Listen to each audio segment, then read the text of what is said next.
Nagka-black eye ang isang lolang nagkakapilang sa Cebu City. Nasa pool siya ng isa pang e-bike na puro mga lasing ang sakay. Naasa frontline ning balita si John Aroa ng News 5 Visayas.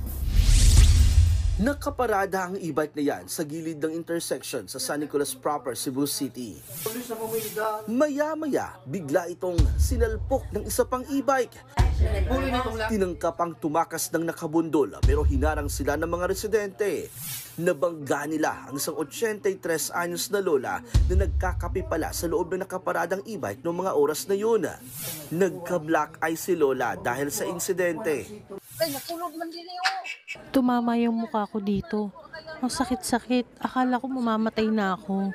Tuwing maglalakad ako, ang sakit-sakit na ng balakang ko.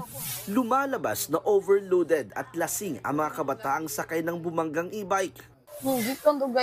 Nagiinuman daw sila ayon sa driver ng e-bike. Mga pasahero lang daw niya ang mga iyon. Ang lalaki raw gusto dito dumaan, ang babae naman gusto sa kabila dumaan. Nagagawan sila sa manibela kaya sila dumiretso dito. Agad inimpound ang nakabanggang e-bike. Nangako naman ang may-ari nito na sasagutin ang pagpapagamot kay lola at pagsasaayos ng nasirang e-bike ng biktima. Ipapatawag rin ng barangay ang mga lasing na kabataan at mga magulang nito para sumailalim sa seminar. Wala nang planong magsampa ng reklamo ang pamilya ni lola. Nagbabalita mula sa frontline, John Aroa, News 5, Visayas.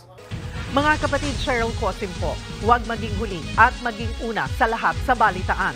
Para sa tuloy-tuloy na talakayan sa Frontline, mag-follow at mag-subscribe sa social media pages ng News 5.